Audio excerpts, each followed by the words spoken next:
àmójúbà sinimá tuntun ìyàwó ọjọ́ pẹ́ tóbìnrin ti ń jẹ́ obìnrin ní kété tó délé ọkọ lórúkọ yí padà ìyàwó. mo wá rí pé ó dà pé táwọn ti ń yan àlè. èmi yan àlè Ọlọ́run ní jẹ́ yan àlè.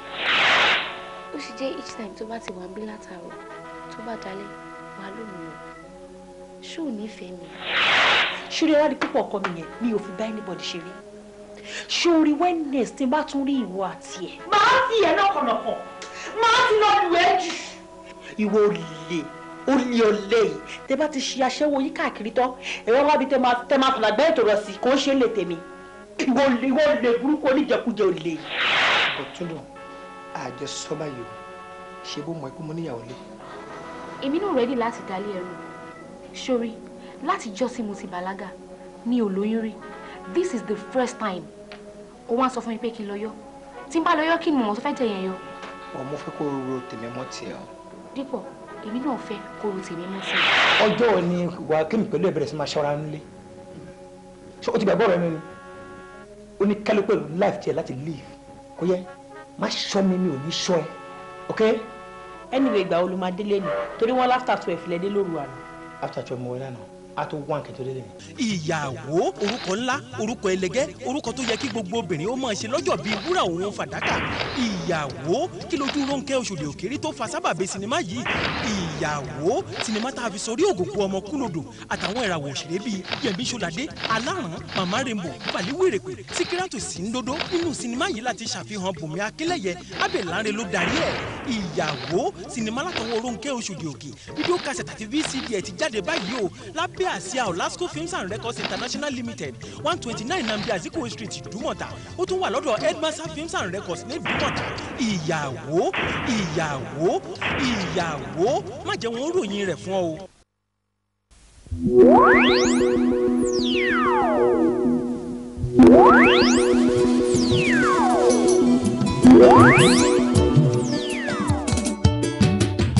ọmọ ènìyàn ọmọ ènìyàn burú ọmọ ènìyàn ọmọ ènìyàn ènìyàn ṣòro.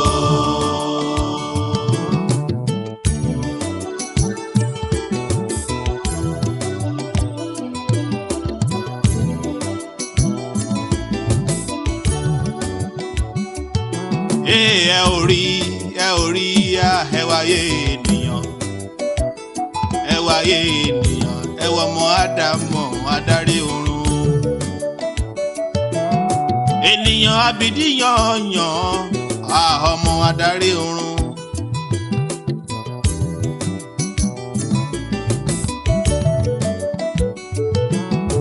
ènìyàn abidi yanyan ọmọ adarí ọ̀run ìrà ọ̀fẹ́ kúkúrò dénú ojú láre ọ̀rẹ́ òdenu o ènìyàn abidi yanyan ọmọ Ádámọ̀ adarí ọ̀run ìrà ọ̀fẹ́ kúkúrò dénú ọ̀rẹ́ òdenu o ọmọ ènìyàn ṣòro. ọmọ ènìyàn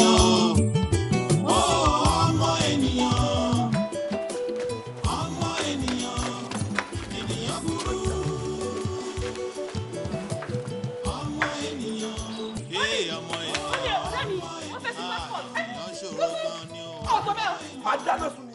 ọ gbọ́dọ̀ ṣe o wọ́n fún láìsọ máa lè tó bá bù nǹkan kan sí.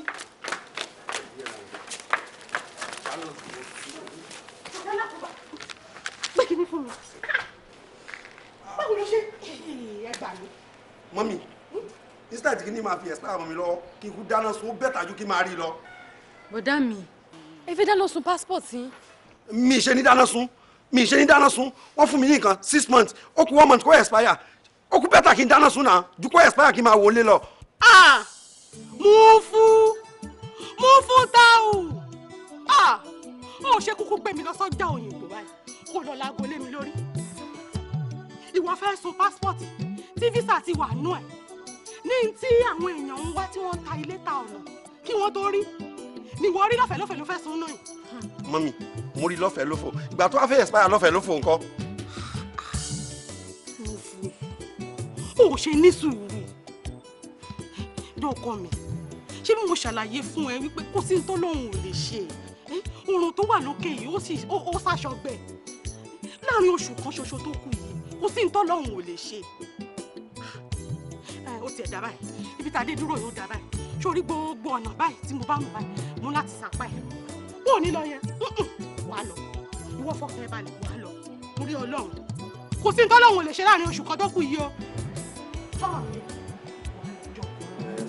irọ́ kìí mi jẹ́ fún ẹ mọ́ èmi ò ní jẹ́ kéṣù olú ẹ̀ ọwọ́ mi báyìí ló máa máa dùn títí tí Ọlọ́run fi máa ṣe ìyanu èmi gbà pé láàrin oṣù kan yẹn ìyanu á ṣe. ọmọ ènìyàn ọmọ ènìyàn lẹ́yìn ilé báyìí. Ọlọ́run ènìyàn burú ní òní fojú sunkún kankan nù. ọmọ ènìyàn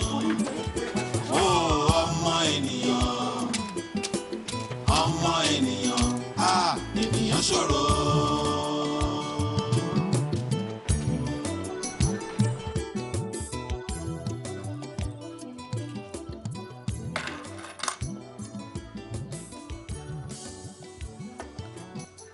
ya kyau oda mama oda to duka ye 20,000.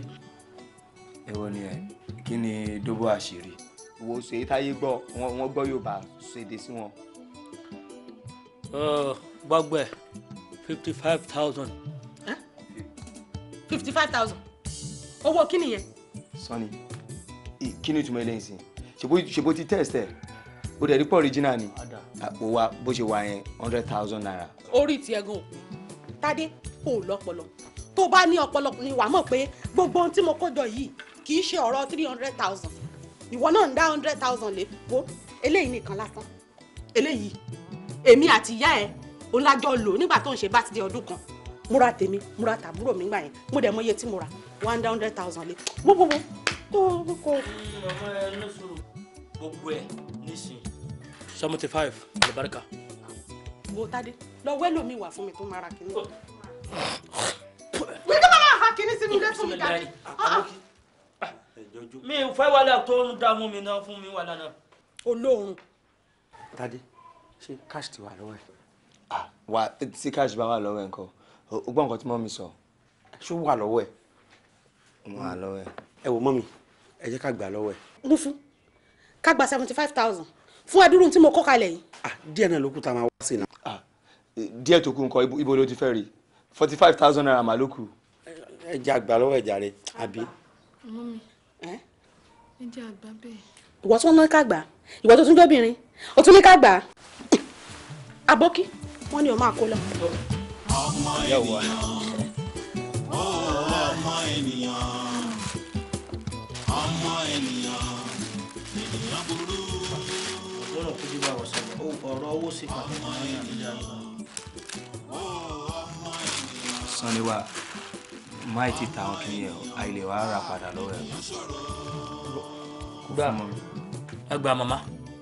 kó fún. yọ̀wá.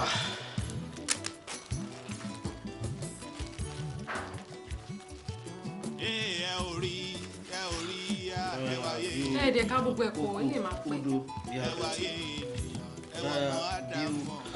Koko biyar.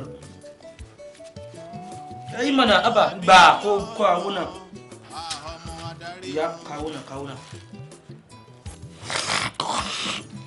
Sonny mo ń bẹ sọ́ọ̀sì ìṣèlú ẹni kò gbọ́ máì ti ta wọn. Mo lọ Kaduna ní ọ̀la láàárọ̀ mo lọ Kaduna can't gbogbo ẹ̀ together.